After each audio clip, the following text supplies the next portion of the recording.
Chapter 9. Sometime after dusk, while he was walking up the shoulder of U.S. Route 27, which was called Main Street a mile back, where he passed through town. A mile or two farther on, he had been planning to turn west on 63, which would have taken him to the turnpike and the start of his long trip north.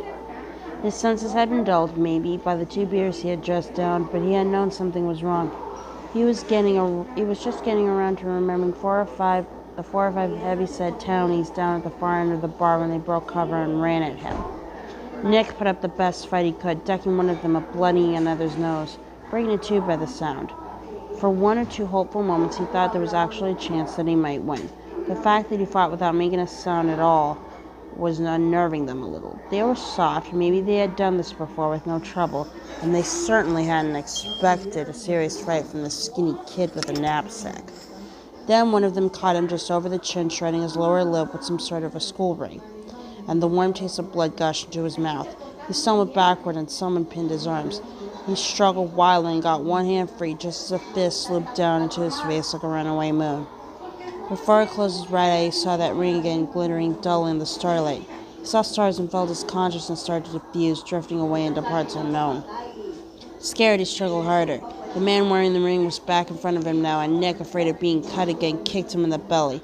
Schooling's breath went out of him, and he doubled over, making a series of breathless whooping sounds like a terrier with laryngitis. The others closed in.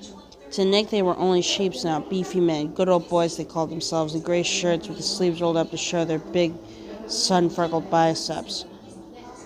They wore blocky work shoes. Tangles of oily hair fell over their brows. In the last fading light of day, all of this began to seem like a malign dream. Blood ran in his open eye. The knapsack was torn from his back. Blows rained down on him, and he became a boneless, jittering puppet on a fraying string. Consciousness would not quite desert him. The only sounds were their out-of-breath gasps as they pistoned their fists into him and the liquid twitter of a night jar in the deep stand of pine close by. Schooling had staggered to his feet. "Hold him," he said. "Hold him by the hair." Hands grasped his arms. Someone else twined both hands to Nick's springy black hair. "Why don't you yell out?" one of the others asked, agitated. "Why don't you yell out, Ray?" "I told you not to use any names," Signet Ring said. I don't give a fuck why you don't yell out. I'm gonna mess him up so I can kick me, goddamn dirty fighter, that's what he is." The fist slipped down. Nick jerked his head aside and the ring furrowed his cheek. "Hold him, I told you," Ray said. "What are you, a bunch of pussies?" The fist slipped down again, and Nick's nose became squashed and dripping tomato. His breath clogged to a snuffle. Consciousness was down to a narrow pencil beam. His mouth dropped open, and he scooped in night air. The night jar sang again, sweet and soulless. Nick heard it this time no more than he had the last. "Hold him," Ray said. "Hold him, goddammit!" The fist slipped down. 2 of his front teeth shattered as the scalding snow plowed through them. It was an agony he couldn't scream about. His legs unhinged and he sagged, held like a grain sack now by the hands behind him. "Ray, that's enough. You want to kill him?" "Hold him. Sucker, kick me. I'm going to mess him up." Then lights were splashing down the road, which was bordered here by underbrush and interlaced with huge old pines. "Oh, Jesus, dump him. That was Ray's voice, but Ray was no longer in front of him. Nick was dumbly grateful, but most of what little consciousness he had left was taken up by the agony in his mouth. He could taste flux of his teeth on his tongue. Hands pushed him, propelling him out into the corner of the road. Oncoming circles of light pinned him there like an actor on a stage. Brakes screamed and pinwheeled his arms and tried to make his legs go, but his legs wouldn't oblige. They had given him up for dead. He collapsed on the composition surface, and the screaming sound of brakes and tires told the world as he waited numbly to be run over. At least it would put an end to the pain in his mouth. Then a splatter of pebbles struck his cheek, and he was looking at a tire, which had come to a stop less than a foot from his face. He could see a small white rock embedded between 2 of the treads like a coin held between a pair of knuckles. Piece of quartz, he thought disjointedly, and passed out. When Nick came to, he was lying on a bunk. It was a hard one. But on the last 3 years, he had lain on harder. He struggled his eyes open with great effort. They seemed gummed shut, and the right one, the one that had been hit by the runaway moon, would only come to half-mast. He was looking at a cracked gray cement ceiling. pipes wrapped in insulation zigzagged beneath it. A large beetle was trundling busily along one of the pipes. Bisecting his field of vision was a chain. He raised his head slightly, sending a monstrous bolt of pain through it, and saw another chain coming from the outside foot of the bunk to a bolt in the wall. He turned his head to the left, another bolt of pain, this one not so killing, and saw a rough concrete wall. Cracks ran through it. It had been extensively written on. Some of the writing was new, most old, most illiterate. Some old, most illiterate. This place is Bugs, Louis Dragotsky, 1987. I like it in my asshole. Tits can be fun. George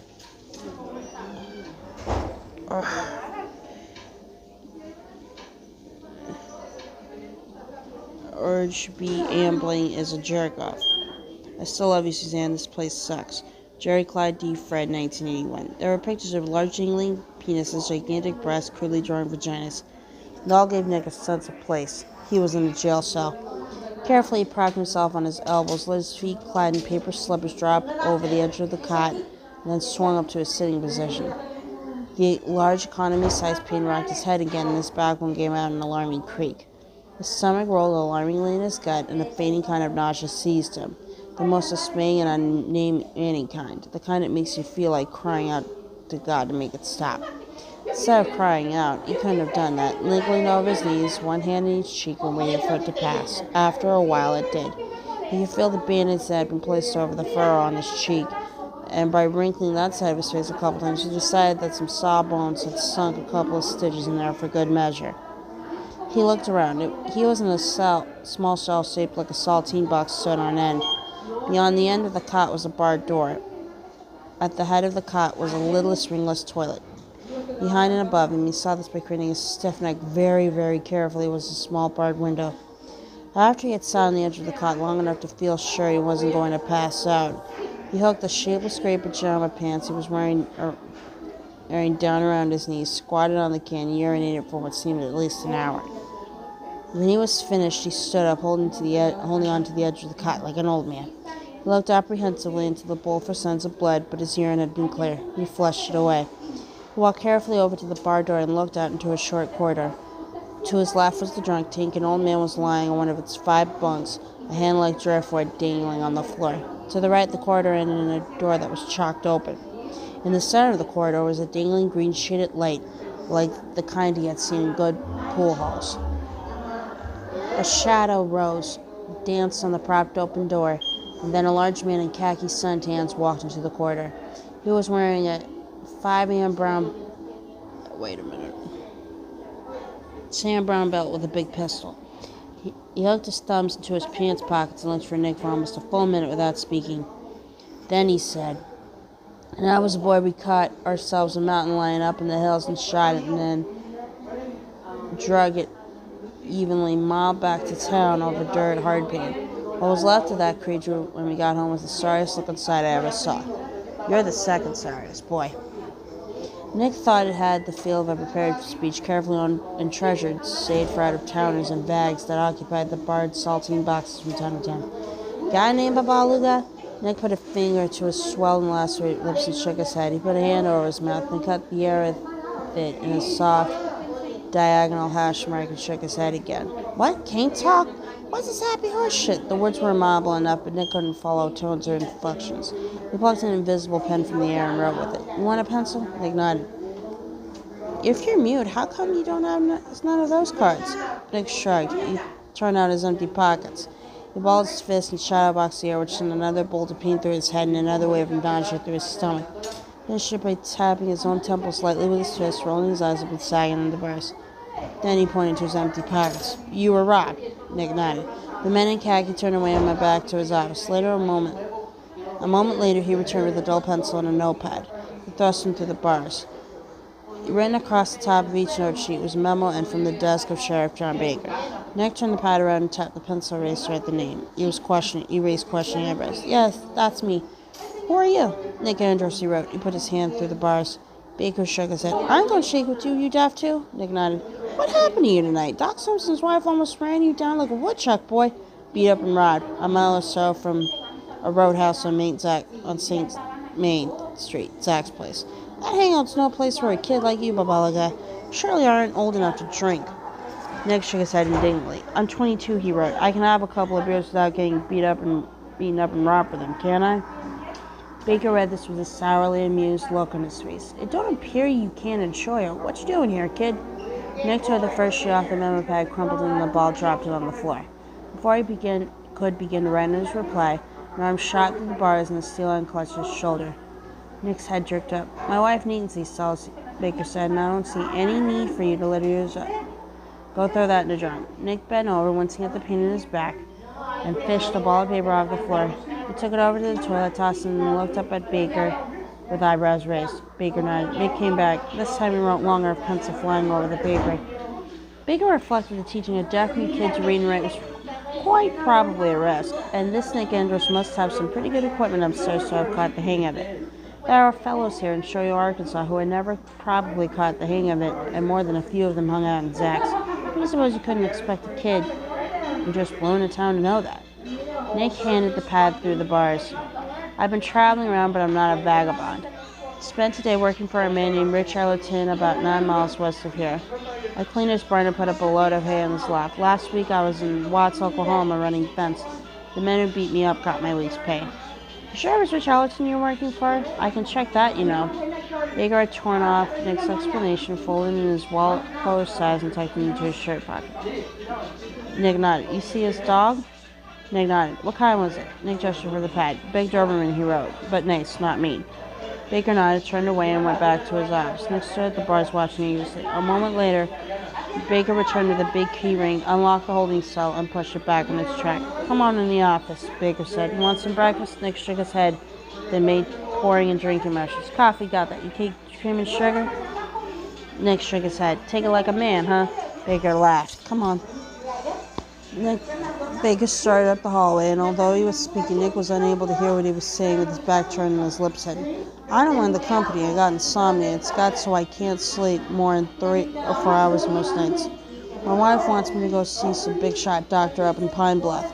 If he keeps on, I might just do it. I mean, look at this. Here I am, 5 in the morning, not even light out, and there I sit and eat eggs and greasy, easy home fries from the truck stop up the road. He turned out the last phrase and they caught truck stop up the road. He raised his eyebrows and shrugged his shoulders to indicate his puzzlement. Don't matter, Baker said. Not to a young kid like you, anyway. In the outer office, Baker poured him a cup of black coffee out of a huge thermos. The sheriff's half-finished breakfast stood on his desk bladder, and he pulled it back to himself. Nick sipped the coffee. It hurt his mouth, but it was good. Nick made Baker on his shoulder, and when he looked up, Nick pointed to the coffee of his stomach, going soberly. Baker smiled. You better say it's good. My wife Jane puts it up. He tucked half of a hard fried egg into his mouth, chewed, and then pointed at Nick with his fork. You're pretty good, just like those pantomimers. Bet you don't have much trouble making yourself understood, huh? Nick made a seesaw gesture with his head and remarried. Comme ci, comme ça. I ain't gonna hold you, Baker said, mopping up grease with a slice of toasted Wonder Bread. But I'll tell you what, if you stick around, maybe we can get the guys who did this to you. You game? Nick nodded and wrote, You think I can get my week's payback? Not a chance, Baker said flatly. I'm just like a sheriff boy. Or something like that, you'd be wanting Oral Roberts. Nick nodded and shrugged, putting his hands together. He made a bird flying away. Yeah, like that. How many were there? Nick held up 4 fingers, shrugged, and held up 5. You think you could identify any of them? Nick held up 1 finger and wrote, Big blonde, your size. Maybe a little heavier, gray shirt and pants. He was wearing a big ring, 3rd finger, right hand, purple stone. That's what cut me. As Baker read this, a change came over his face. First concern and anger. Nick, thinking the anger was directed against him, became frightened again. Oh, Jesus Christ, he said. This is a full come-out sobbing over for sure. You sure? Nick nodded reluctantly. Anything else? You see anything else? Nick thought hard, then wrote smoke scar on his forehead. Baker looked at the words. That's Ray Booth, he said. My brother-in-law. Thanks, kid. 5 in the morning. My day's been wrecked already. Nick's eyes opened a little wide and he made a cautious gesture of commiseration. Well, all right, Baker said, more to himself than to Nick. He's a bad actor. Jeannie knows it. He beat her up enough times when they were kids together. So their brother and sister, and I guess I can forget my loving for this week.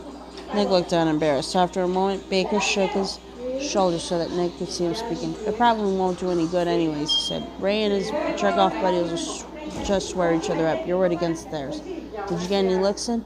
Kick this Ray in the guts, Nick wrote. Got another one in the nose, might have broken it. Ray chums around with Vince, Hogan, Billy Warner, and Mike Childress mostly, Baker said. I might be able to get Vince alone and break him down. He's got all the spine of a jellyfish. If I could get him to let him, I could go after Mike and Billy. Ray got that ring in a fraternity LSU. He flocked out his sophomore year. He paused, drumming his fingers against the rim of his breakfast plate.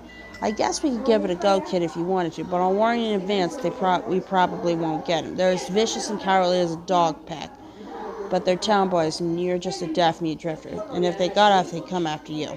Nick thought about it.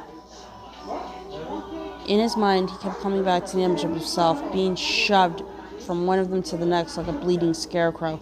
The raised lips formed the words, mess him up, sucker, kick me, to the feel of his knapsack, that old friend of the last 200 years being ripped from his back. On the memo pad, he wrote and underlined 2 words, let's try. Baker sighed and nodded. Okay, Vince Hogan works down to the sawmill. Well, that ain't just true. What he does mostly is fucks off down to the sawmill. We'll take a round downtown about 9 if that's fine with you. Maybe we can get him scared enough to spill some beans. Nick nodded. How's your mouth? Doc Holmes left some pills. He said it would be probably be miserable to you. Nick nodded ruefully. I'll get him. He broke off, and in Nick's silent movie world, he watched the sheriff explode several sneezes into his handkerchief. That's another thing, he went on, but he had turned away now, and Nick caught only the first word. I'm coming down with a real good cold. Jesus Christ, ain't life grand? Welcome to Arkansas, boy. He got the pills and came back to where Nick sat. After he passed him in a glass of water to Nick, Baker rubbed gently under the angle of his jaw. There was definite painful swelling there. Swollen glands, coughing, sneezing, a low fever felt like. Yeah. It was shaping up to be a wonderful day.